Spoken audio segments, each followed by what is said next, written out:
Steve here with Table Rock Tea Company. It is beginning of September here on the tea farm, and I want to give you an update as far as management of tea plants in the greenhouse in preparation heading into fall, in prep for winter. So one of the things that we do in our greenhouse is we top all of the plants. Now we do this in basically in August, and we try to have everything finished by September 1st. The reason for the timing on that, I'll explain in just a second, is to give the plants adequate time to rebound from that pruning. They're going to start putting new leaves. I'm going to show you that in just a second. And those leaves have to start naturally hardening before we go into freezes. We used to prune these things later, and what would happen is the new growth would come out. It wouldn't quite have time to harden. Then it would get a freeze, or it would get like an Indian summer where it would fake out and put some new growth forward. And then those little ones get frozen. That's really hard on a little young plant. So we top these off. I'm going to show you. We kind of use our hand as a measuring tool. So roughly a hand span like that. We had some helpers, so their hands were a little shorter. It doesn't much matter as long as you've got about half a dozen or more leaves on there. But what'll happen is, now these were pruned about 2 weeks ago. If you look over here, these are already starting to branch out.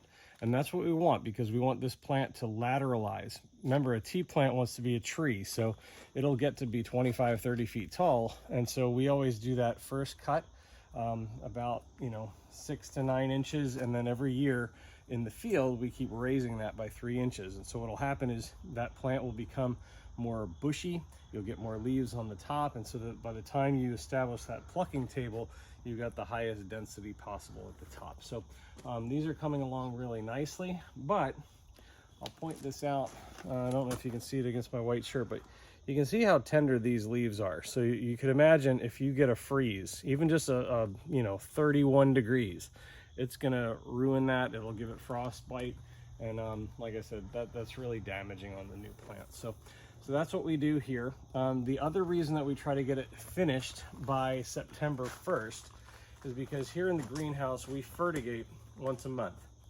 And so what this will do is this gives essentially 2 rounds of fertigation before we really get into the colder weather. The plant's metabolism slows down.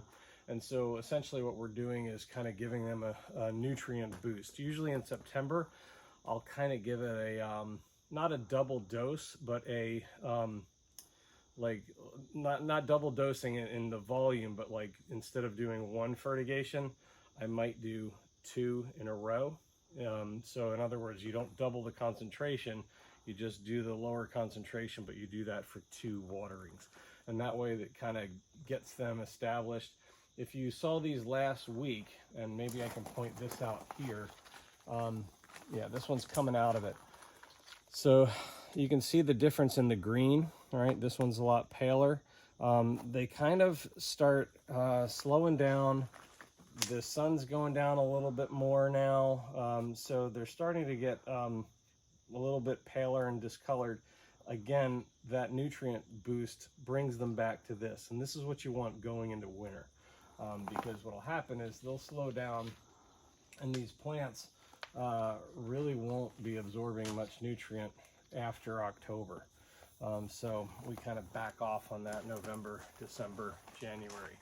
It's too cold. So I want to show you in the greenhouse too, our cuttings that we took in July. These are doing really well.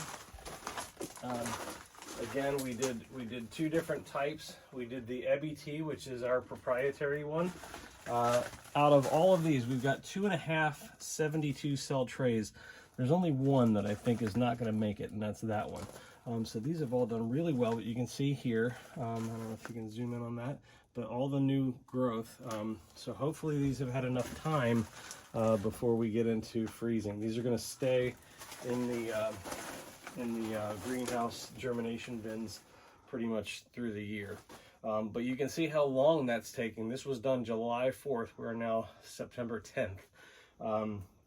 And just a little bit of growth. So it takes a really long time to get these cuttings established. Over here, these are the Walhalla Mountain Tea.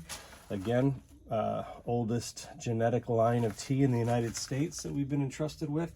Of the 9 plants that we have, we were only able to get 7 cuttings, but all of these are actually taking here. But these are, it's a very unusual plant, not very easy to work with. So yeah, so we should have some pretty good cuttings established on some very rare plants. Pretty happy about that. So yeah, that's basically the prep work going into the fall.